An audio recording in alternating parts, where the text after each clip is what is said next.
Hello, everyone. Welcome. My name is Dr. Robert Holcomb. I serve as the Dean of Language Arts and Academic Foundations, and I'm happy you've come to join us for this exciting presentation. As part of my role as Dean, I work with a number of academic departments, including the English department, and I see about half the department here. Not that many, but I see a few familiar faces. Today's presenter, Terry Mulcair, is a tenured faculty member within the English department. He's also an active faculty leader within the AFA, which is our all-faculty association here on campus. We know Terry to be a man of conviction, a deep thinker, one who is committed to his students, our campus community, social justice, higher education, and today's lecture will reflect that.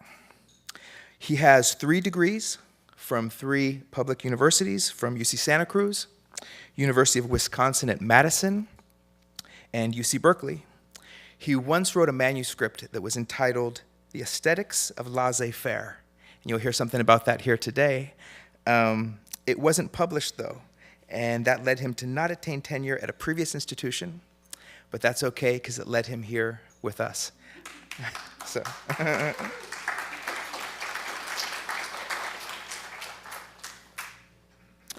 Please welcome Terry Mulcair. Terry.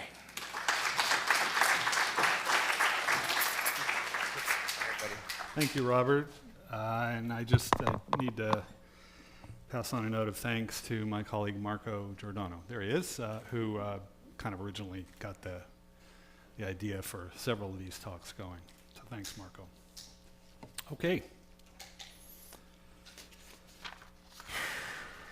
Yeah, I hope you can put your listening hats on. This was hard to write. I expect it might be hard to listen to in some ways. I want to begin with a few questions for the students here. How many students? Quite a few students, awesome. Why are you here studying at the JC? How did that happen? Why did that happen? Can you help me up there, guys? Get me back to the main slideshow. Thank you. I want to ask you to reflect on your interests. So this is the purpose of this thing. You're thinking about interests. What is your private interest in being here? And then do you think the public has an interest in your presence here? So what is the relationship between those two things, your private interest in being here and the public's interest in having you here? Are they the same? Do they conflict? Is there tension between them? Same questions for employees of the JC, whether you're faculty, staff, or administration. Let me just ask you to reflect on those questions for a minute. What are your private interests in your presence here at the JC? What is the public's interest? What is the relationship between those two things? Let me give you a minute to think.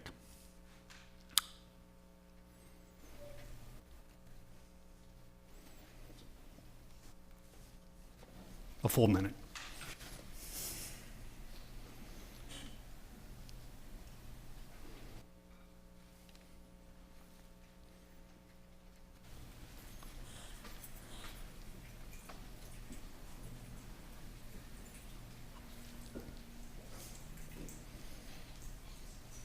How's it going?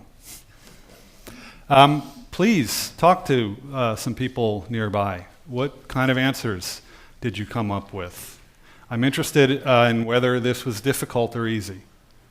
Take a minute to talk to each other.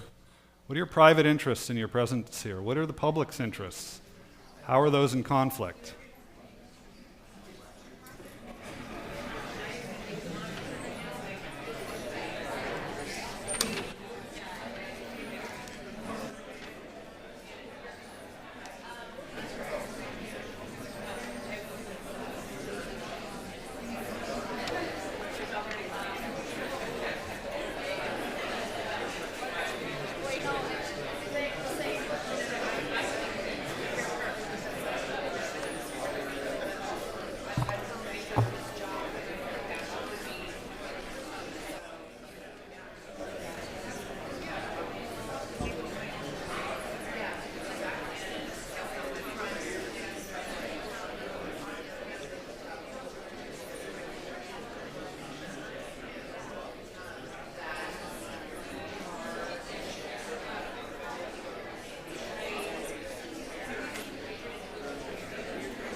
Okay. Sorry to rush you. We don't really have time to talk because I have so much to say. But I'm curious, was that easy or hard?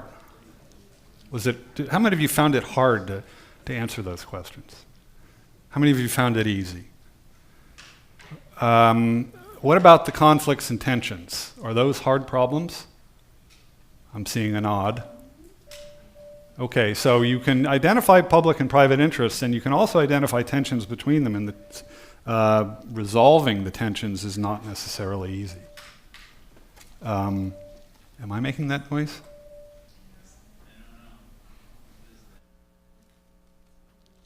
It stopped. So these are particular versions of a big question. Here's the big question. The sort of question that colleges and universities exist in part to ask, investigate, to debate, and to propose answers to. This was my experience at the three great public universities where I went. I was trained how to do this. The big question is, what is the right relationship between public interest and private interests? And obviously that question becomes most important when there is conflict between them, when there is tension between them, as there so often is. So your presence here at the JC, especially for students, raises specific versions of this big question.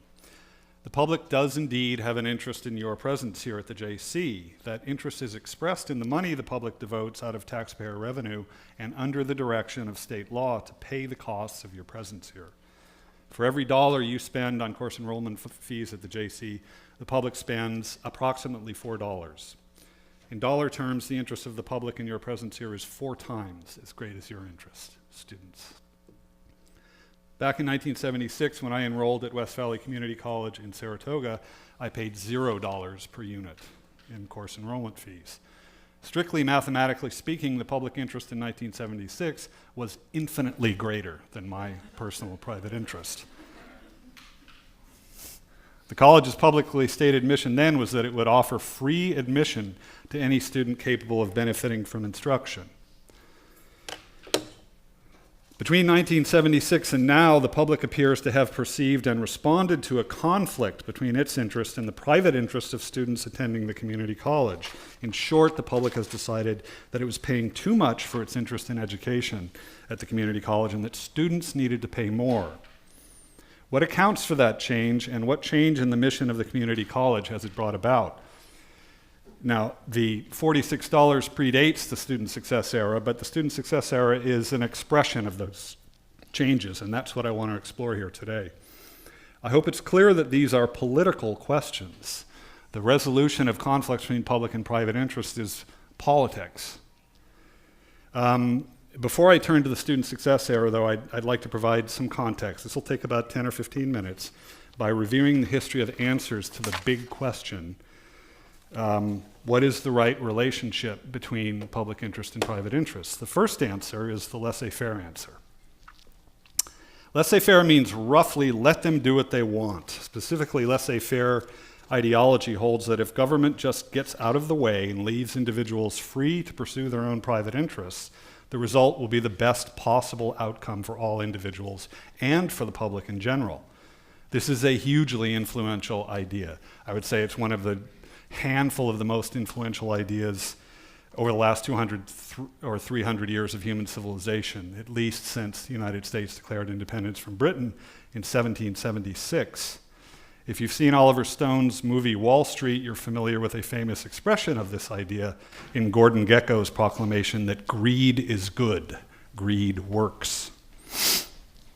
As it happens, one of the foundational texts of laissez-faire theory was published in 1776. That's The Wealth of Nations by the Scottish economist and philosopher Adam Smith. Let's review probably one of the most famous passages from The Wealth of Nations. As every individual therefore endeavors so to direct his industry that its produce may be of the greatest value, everybody pursues their own private interest in a free market strenuously. Every individual necessarily labors to render the annual revenue of the society as great as he can. He generally, indeed, neither intends to promote the public interest, nor knows how much he is promoting it. He intends only his own security, and by directing that industry in such a manner as its produce may be of the greatest value, he intends only his own gain. And he is, in this, as in many other cases, led by an invisible hand to promote an end which was no part of his intention.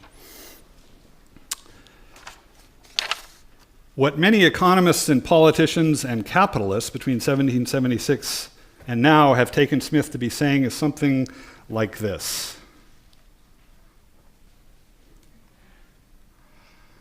This is the laissez-faire answer to the question. The free and unrestrained pursuit of private interest in a competitive marketplace automatically, as if directed by an invisible hand, promotes the best possible outcome for the public interest.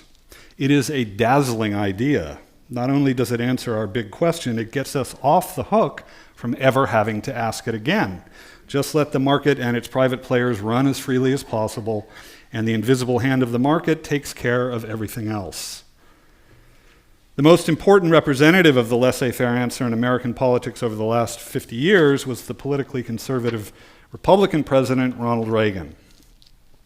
However contradictory it may sound, Reagan was elected as President of the United States on an intensely anti-government platform. As Reagan once said, the 9 most terrifying words in the English language are, "I'm from the government and I'm here to help." What he meant is that when the government tries to act in the public interest, all it ends up doing is meddling in people's private business, for example, by imposing taxes or regulations in ways that make things worse. It's probably a familiar idea to you. It's a basic principle of our national politics, at least since Reagan. In his first inaugural address, referring to the nation's economic problems, Reagan famously said, "Government isn't the solution to our problems. Government is the problem." So Reagan's policies, which continued through the Bush presidents and now into Trump's presidency, are supposedly aimed at making government as small as possible. And this means cutting taxes and shrinking government funding to public sector institutions, from the Environmental Protection Agency to public higher education. Contemporary Republican lobbyist, extremely influential person named Grover Norquist, has phrased this anti-government view in less polite terms. "All I want to do," Norquist said, "is to shrink the government so it's small enough to drown in a bathtub." He is famous for his success, Norquist is, in getting tax cuts for the wealthy through Congress. Okay, I'm just gonna let it rip here. This is my view. It's really critical to note that laissez-faire conservatives are fundamentally either insincere or self-deluded in claiming that they want to shrink government so that it will get out of the way of people pursuing their private interest in a free marketplace. What laissez-faire conservatives really want is for the government to support their private interests and to stop supporting the interests of other people whom laissez-faire conservatives don't like, such as, for example, poor people and working people. When laissez-faire conservatives praise the invisible hand of the free market, what they're really promoting, if I may say so, is the greedy, grasping, clutching hand of the ruling class, clutching as much wealth and power to itself as it possibly can. And as you all probably know, the data on the growth of income and wealth inequality in this country since Reagan became president show that over the last 40 or 50 years, the ruling class has been scooping up wealth and power with great success. The current Republican tax cut plan before Congress barely even tries to hide that goal anymore. It doesn't even try to hide that goal anymore. It's just a naked grab. It's important also to note that in the United States, at least, laissez-faire conservatism, certainly since Reagan, has always been closely, if discreetly, bound up with the politics of white supremacy. Again, under Trump, that alliance is no longer discreet. As a writer on the website Vox recently put it, describing Trump supporters' views on the government: "From the point of view of a white supremacist Trump supporter, government overreach is when government tells people like me, white nationalists, what to do. The proper role of government is to defend my rights and privileges against people like them, people of color, immigrants, or white liberals." Laissez-faire conservatism does not, in fact, actually promote a free market, but a market dominated and controlled by a small, wealthy, and overwhelmingly white elite. what it calls the public interest, is identical to the interests of that elite. The members of that elite are either themselves racist or are willing to exploit and employ racism to maintain their hold on wealth and power. Laissez-faire conservatism is therefore intensely anti-democratic. That was it.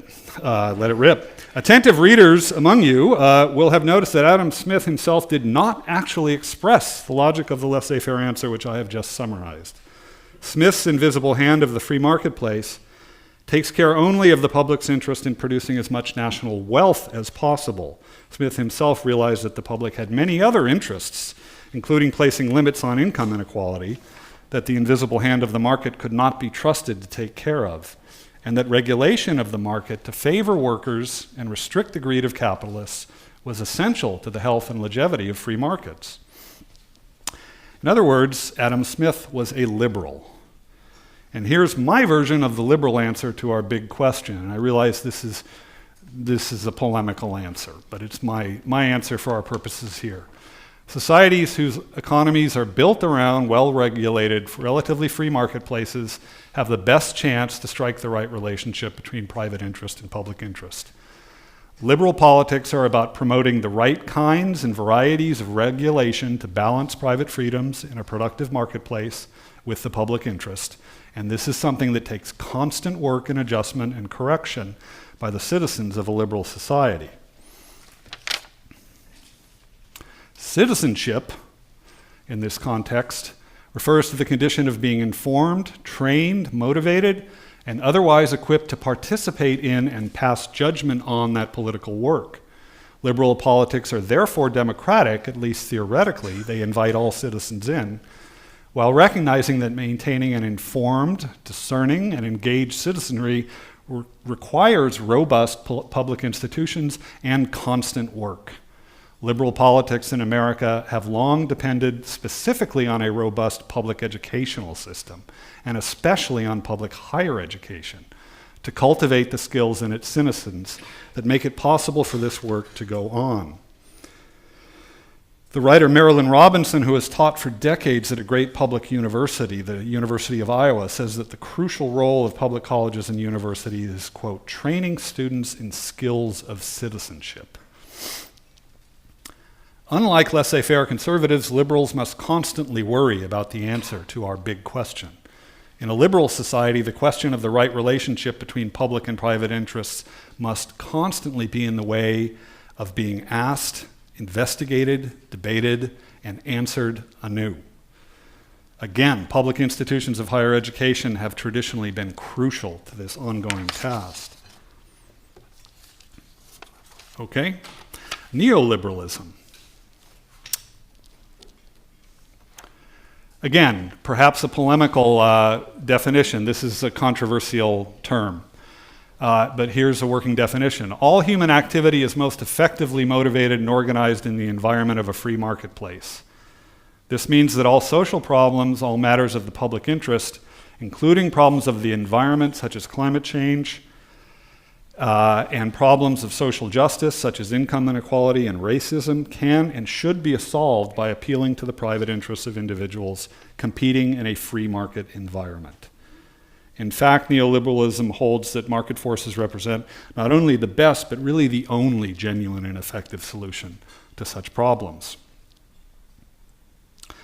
Is the neoliberal answer to our big question a good one? Is the universal application of market forces the best way to strike an optimal balance between private and public interests? Is the ideal of neoliberalism, social justice and economic prosperity achieved through market forces, genuinely attainable? Or is that rationale just a smokescreen for a grim reality, the seizure of power and wealth by the ruling class?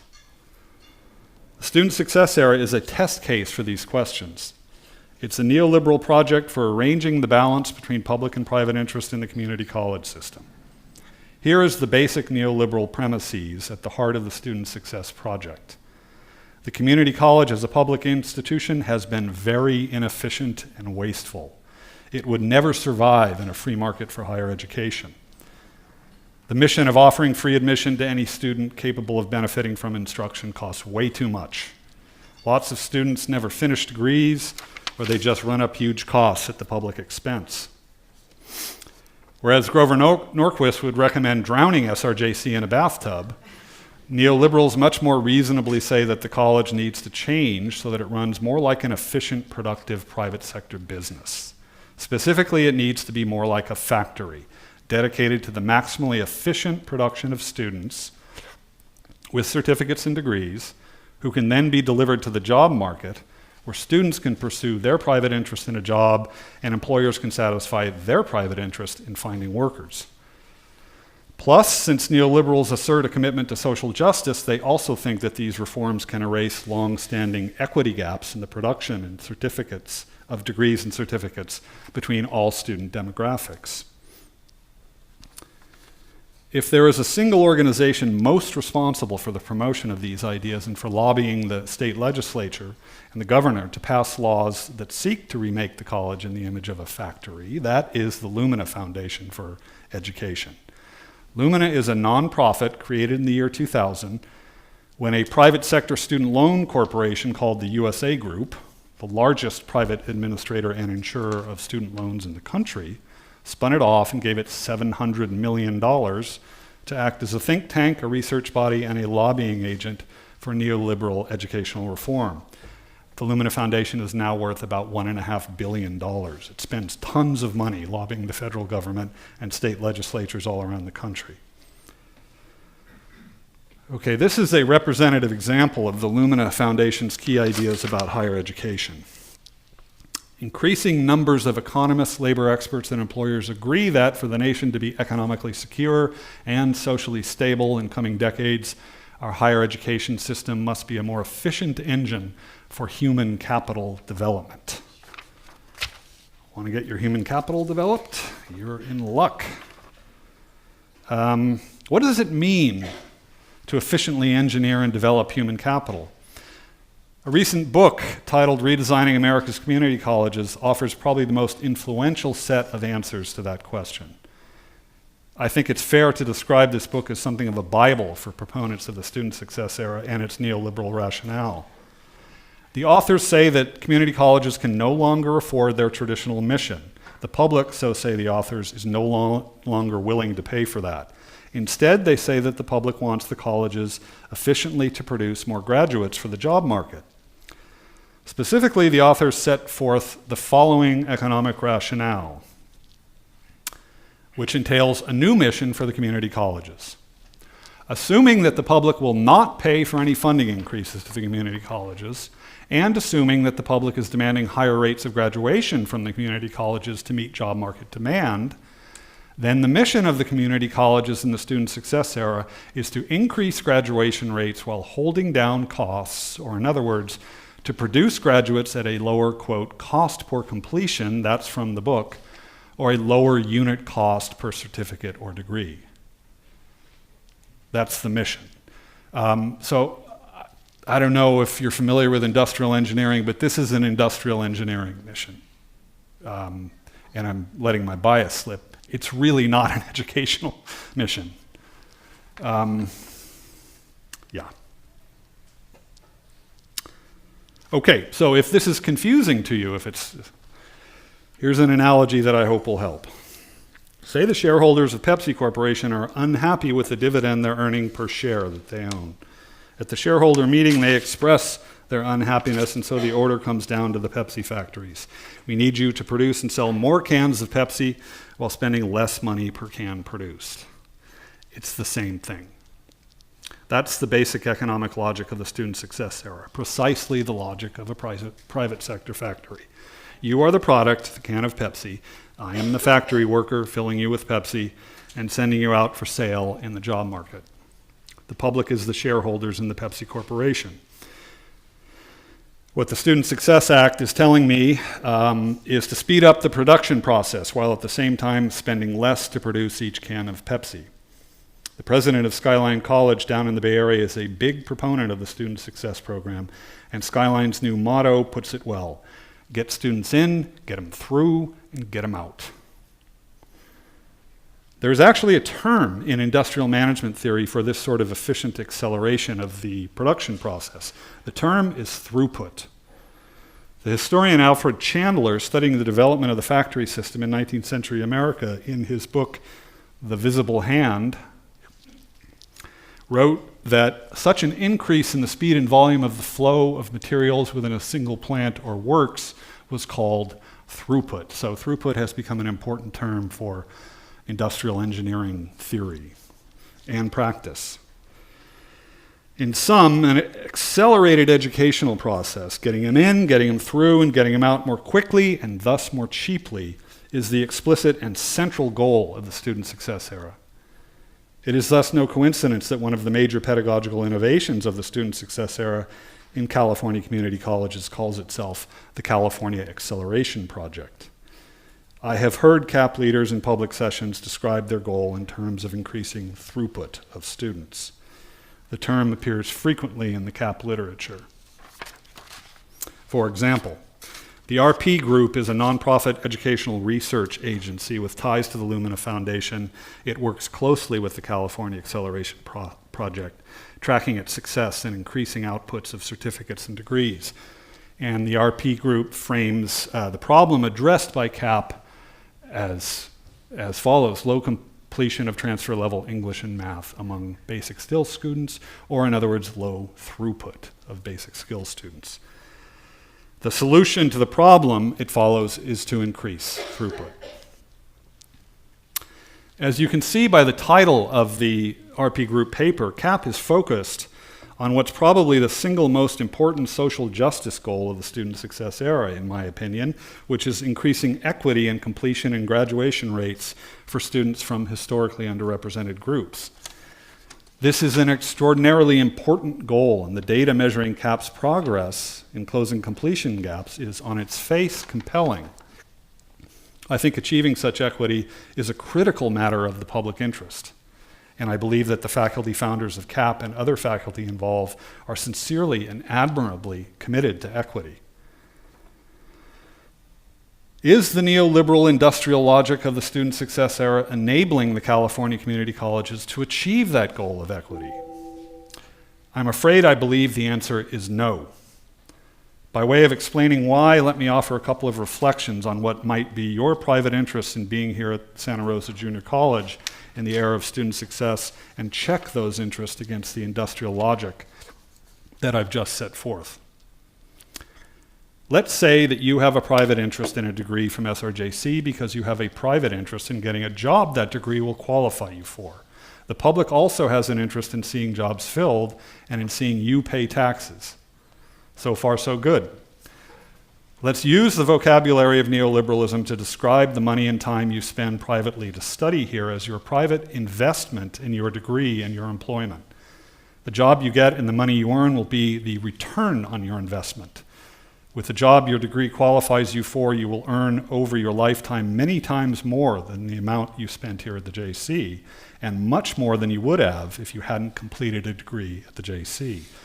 Your higher income will enable you to pay more taxes over your lifetime of work, so the public gets a return on its investment too. Everybody's happy. Sounds good. There is a cost. It's not exactly hidden, but it's easy to miss if you're in a hurry. By moving through to completion and degree as quickly as possible, you have lost the educational opportunities and a certain breadth and richness of education that you might have accrued had you and the college been able to afford a slower and more leisurely pathway through college for you. More on that lost breadth and richness of education in a minute. It gets worse. By demanding that colleges produce more degrees at a lower cost, the student success era creates strong incentives for colleges and teachers to award degrees, no matter how good or bad the learning experience of the students has been. Once colleges are funded according to the number of certificates and degrees they produce, we're not there yet, but we're headed in that direction, the incentive to inflate grades will be enormous. This is the flip side of what you will lose as a student. The quality of your education will suffer. Let's face it, from the point of view of the Pepsi Corporation, the important thing is not the quality of the can of Pepsi. For the Pepsi Corporation, Pepsi need only be good enough for them to produce and sell as many as possible with the lowest possible production costs and thus the highest possible profit margin. Look again at return on investment from the point of view of the private interest of students. From 1965 to 1998, the total amount of student loan debt for college in this country rose 30-fold. The average student who completes a bachelor's degree now carries 6 times the student loan debt of students 30 years ago.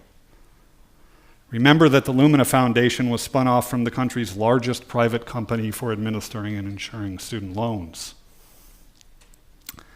Might the founders of the Lumina Foundation think that large loan burdens on students are both in the private interest of those founders, as wealthy investors in the student loan industry, and also in the public interest, as long as they produce rising and numerically equitable graduation rates? I would say the founders of the Lumina Foundation might think that. Deep Throat would say they probably do think that. The fact is that over the last 40 years, it hasn't been getting easier, but much, much harder for students to get a good return on their financial investment in higher education. It couldn't have been easier for me in 1976, paying $0 for my classes at the community college. It's way harder for you. Now, the state of California has just passed a bill making the first year of community college free. This is a welcome step in the right direction. But the risk analysis for a return on your investment in college remains very uncertain and much riskier than it used to be.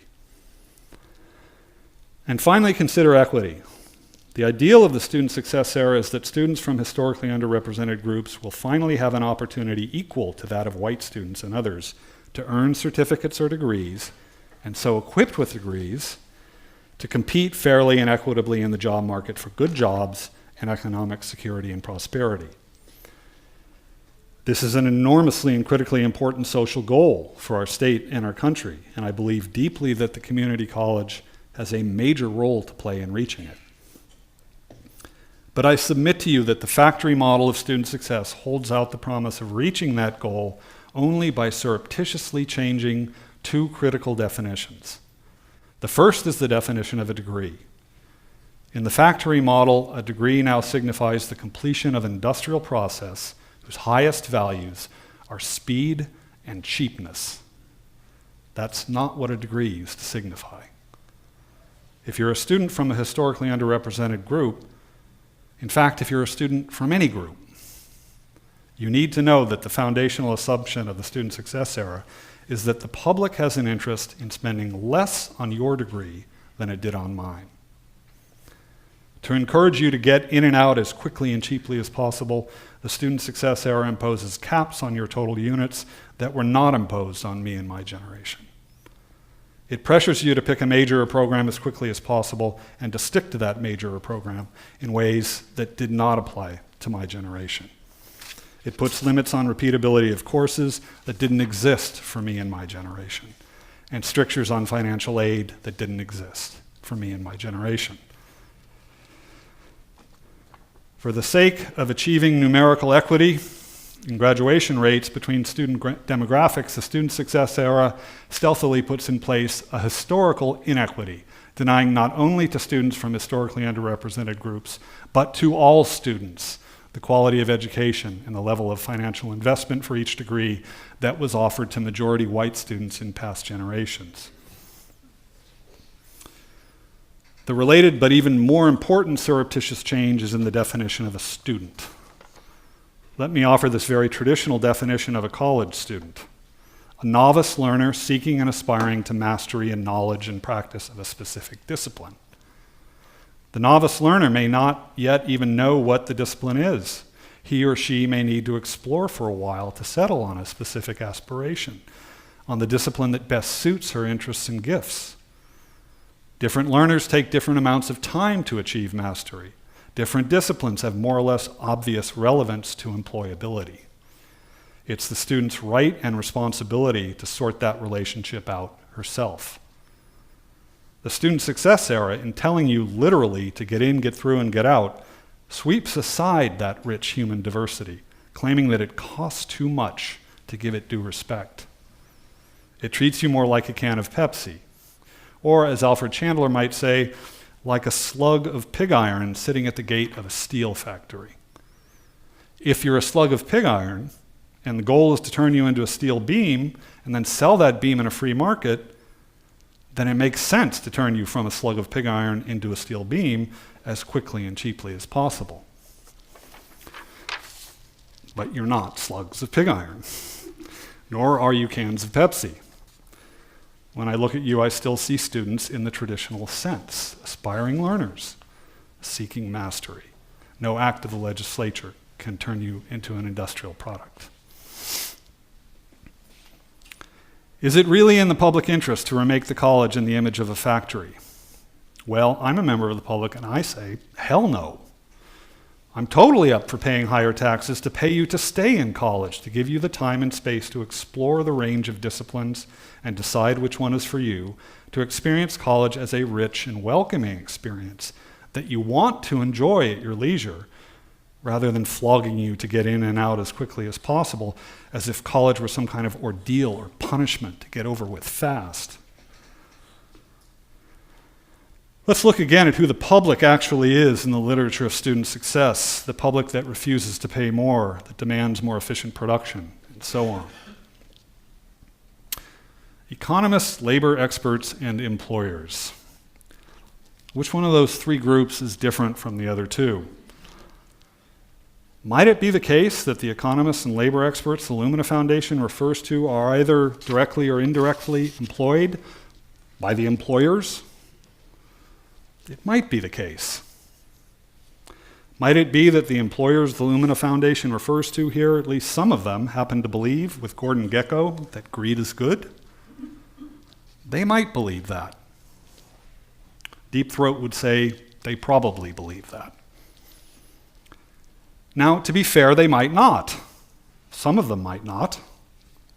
But here's my great concern, that the neoliberal rationale for the student success era, including its rationale for the critical social justice of equity, is really masking a familiar and increasingly grim anti-democratic reality, the ruling class's project of increasing and tightening its hold on wealth and power. It turns out that applying free market principles to community colleges doesn't activate an invisible hand that automatically produces social justice. Instead, it appears, as Alfred Chandler might say, that the neoliberal project is being directed by the visible hand of the employer class, that is, the ruling class, which gets its employees trained at the public expense and at the private expense of employees who end up with crushing loads of student debt. And that training, that education here at the community college, no longer includes consideration of the big question.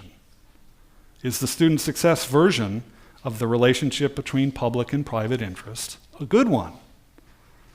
Because the neoliberal ideology of the student success era assumes that it's answered that question once and for all.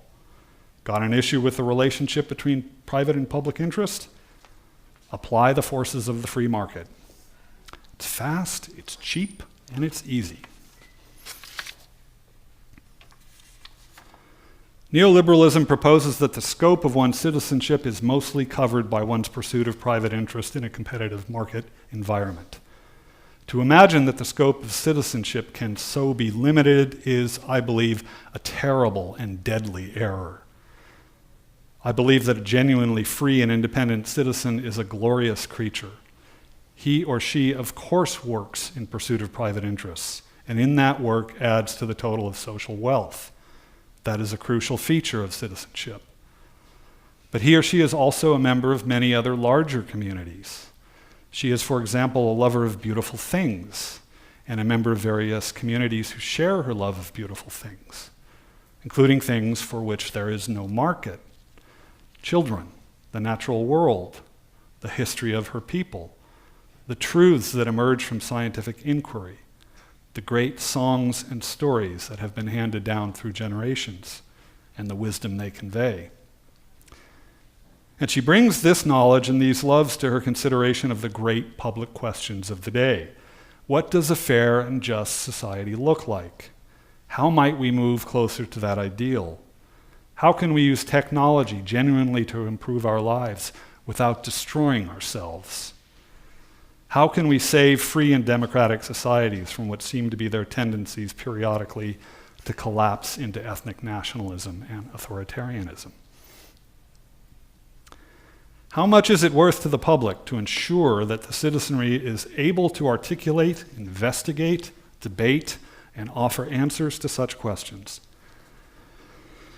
I think it's worth a lot more than the Student Success Era is proposing to pay. I think the Lumina Foundation's interest in producing such citizens as cheaply and quickly as possible through a factory process is inhumane, self-contradictory, and self-defeating. I think the public has the greatest possible interest in a community college whose mission is to cultivate the full range of that rich citizenship. What will such a college look like? As my colleague Michael Hale has helped me to see, in many ways it won't look like the college of 1976, because that college and that society was not fair and just. Let me borrow Michael's words in saying that the challenge facing us is to co-create a vision of a college that has not yet existed, founded in a commitment to educational excellence and to genuinely democratic and just equity. How much should the taxpayers be willing to pay to realize such a vision? I think we should be willing to pay what it costs. You may disagree. I hope we can have a vigorous, reasonable, informed debate on the question. But the question is not going to answer itself. Thank you.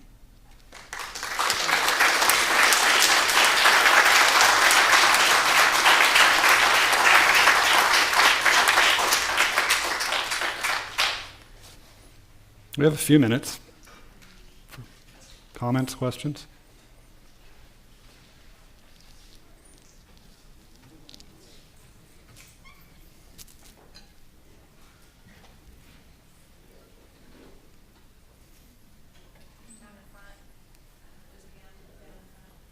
Joel? I think the presentation of who's paying for this misses the idea that since 1776 the people of the United States have essentially not been willing to pay for almost anything. The whole idea of no taxation without representation really, if it was really stated, was no taxation. People don't like to pay taxes, and the ruling classes have figured that out. And this whole move towards industrializing the colleges is tapping into the idea that not just the 1% doesn't like to pay taxes, but nobody likes to pay taxes. And this is all sort of focused in on telling people pay less taxes. Well, I have a short and a long answer to that. I'll stick with the short one. I'm a people, and I want to pay taxes.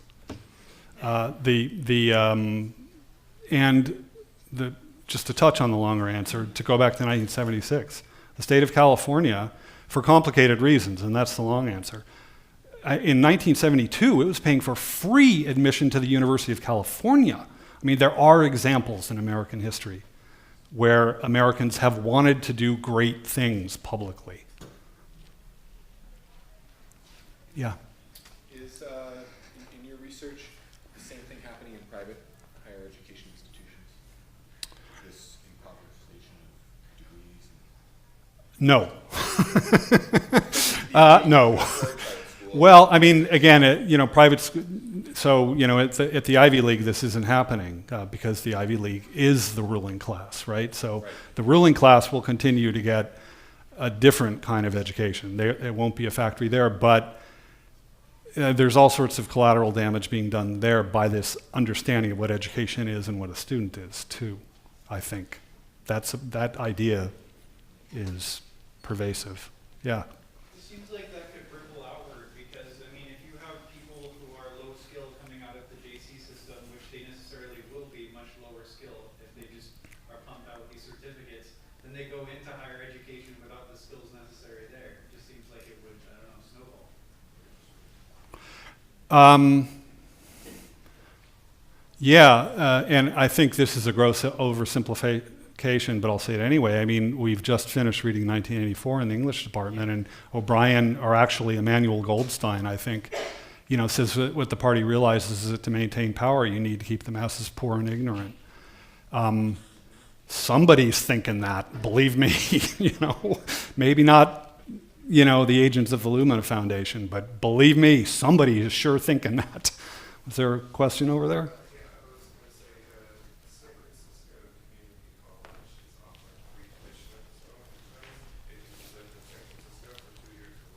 Yeah.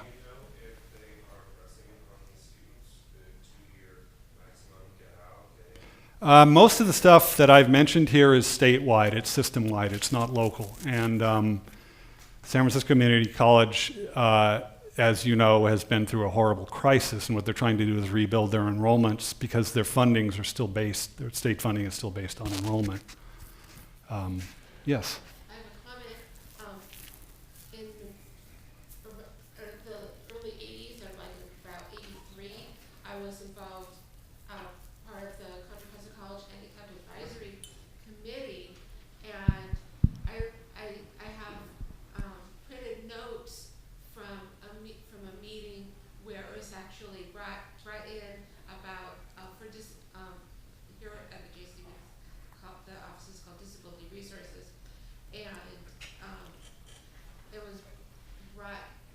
Somebody had brought to the meeting that the disability resources should be focused on training students for a career as opposed to just helping them with being students. And so that was that. I was thinking about that. Yeah. So, I mean, I do want to emphasize job training is part of citizenship. I mean, in my belief, citizens, have a responsibility to shoulder a burden for the society and to produce, and they have the right to do that. That's an important right to do work that you believe in and that you like and that you can support yourself by. That's a really critical role of higher education. Of course it is. But as you said, Jesse, what's happening here is that the concept of education is collapsing into that role, and actually it's doing harm to the teaching of that role. It's the teaching of job skills too, I think. Yeah. Yes. Kenny.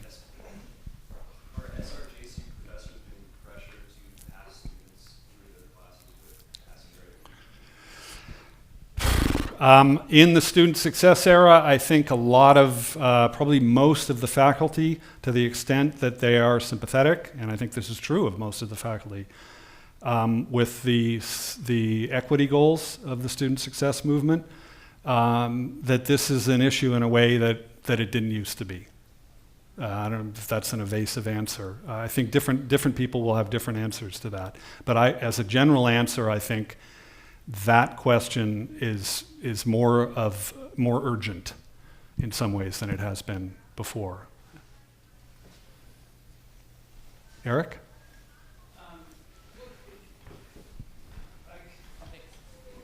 I'm sorry, I should have been repeating your questions. My answer to that question would be that I don't think that we feel that very acute locally, but it's coming at the state level really, really hardcore. There's legislation and policies that are being discussed that will enact exactly that. And then the pressure will increase on us locally. But as Terry said earlier, the majority of this is at the state level of leadership and not necessarily here. It's not being produced by us. And it hasn't trickled down to all 114 California community colleges, but it's being engineered that way at the top. This is Eric Thompson, the academic senate president of the college. So Eric knows a lot about what's going on at the state level. Just an informational point, and then Stephanie, The Student Success Act came out of a political compromise that was generated by a proposal in the state legislature to change the funding system of the California community colleges to a pay-for-performance basis. That is, we'd be paid by the number of cans of Pepsis that we produce. That is to pay us for graduation rates instead of by enrollments. And so what happened in the legislature was sort of triangulation. People came up with student success, and that got enough sort of votes.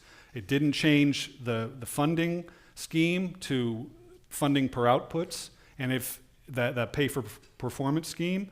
And as I said, I hope this is clear. If that happens, there is going to be tremendous pressure on everyone just to pass people, because a pass equals money. So that was the original proposal back in 2007. And the student success era was a sort of a compromise. That proposal is still out there. The proposal to make it even more like a Pepsi factory. Believe me, it's still out there, and it's still alive and kicking. And we may end up confronting that yet. Stephanie? Well, I think that, and as somebody who's taught here for 15 years, that the economic hardships of our students have definitely influenced the way in which I sometimes grade.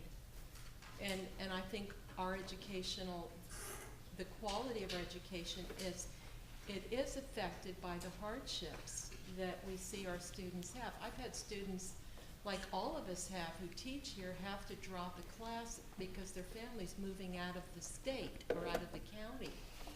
And, you know, when students come late because their boss changed their schedule and they have to miss a class, this happens a lot. So am I going to punish that student who misses a class because of that? So those kinds of issues have really affected the education that we're delivering. And the fairness of it all is something that makes it very complicated to, to maintain a certain level of excellence. So especially for faculty in the room, although this is obviously relevant to students too, what Stephanie is talking about points to another feature of the factory model, which is that teachers are no longer in charge of their own discipline and their own instruction. There is a boss telling the line workers what to do. You're going to apply these principles. You're not going to make those judgment calls anymore. We're going to make them for you in the name of efficiency and productivity. Marco? Yeah, Terry, in your critique, you clearly laid out the fact that the only positive value that the neoliberal model has is the increase of throughput. That is to say, it doesn't make any difference what the quality of the Pepsi is. It just makes a difference if you sell more cans of it. And so that is the only argument for the neoliberal model. Would you not agree that if it can be shown that it is in fact not productive, there is no argument for it left? Let's take, for example, the case study of the bookstore. Part of the neoliberal model is the privatization of anything, and the bookstore was privatized largely because, somewhat disingenuously, it was not productive.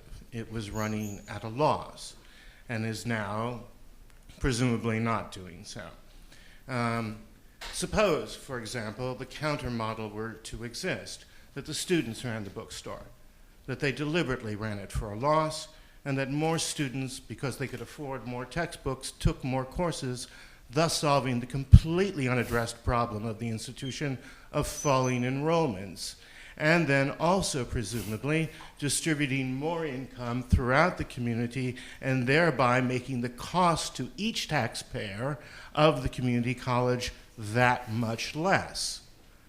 Wouldn't that be the more productive model rather than the neoliberal one? Let me just pick out one thing from what Marco said, the idea of running the bookstore at a loss or having the students run the bookstore at a loss. I think it feels to me like we are so saturated by laissez-faire economic theory in this country that even, okay, I'm a liberal. I sort of go, oh, running at a loss, I feel this cringe, like, well, we mustn't do that. And what we've lost track of is this very traditional notion that it may be in the public interest to run the bleeping bookstore at a loss, right? I mean, the JC is a loss. You know, public education is a loss if you're thinking in terms of capitalist accounting. What societies need to do is say, yes, I want to spend money on that. I'm not going to get a return on my goddamn investment. I'm not a capitalist now. I'm a citizen. There is a private realm for me to be a capitalist. And that's a good thing because we produce lots of wealth. And then I go out of that private realm and I become a public citizen. And I make different kinds of value judgments. Robert? All right, Terry. So we're getting toward the end, I think. Doesn't have to be the last question, but I want to try and get this question in. So a lot of our funding is going to come from the Student Success Act, right? And it's currently coming from the Student Success Act. In spite of your critique, do you still see any opportunities for us to implement aspects of the Student Success Act that could be beneficial for our campus? I'm a faculty member, and I wish we had more time to hear more from students, but the faculty here is still dedicated, committed, relatively independent and autonomous, so there's tons of hope, and I want the students to know that. I think we have a really good, dedicated, committed, smart faculty here. And, we're not the victims of a hostile takeover by some Wall Street financier. That hasn't happened. I think this is still a great school. So really what I wanted to do, going back to Michael's point, which has stuck with me since he said it so strongly, is that this great school is really under serious threat. And the response can't be just to accept the threat or to try to go back to some distant model. Our challenge now really is to say, what do we want this school to be? It's not going to be what the neoliberals say it will be. That's not going to work. It's self-contradictory and self-defeating. What do we want to work? What kind of college do we want to have? What is real equity? What is real educational excellence? Let's not buy the advertising of the Lumina Foundation. Let's really ask and answer those questions ourselves. That is the traditional role of a public college. So yes, I think there's lots of hope. Okay, thank you very much. I'll stick around if someone wants to talk.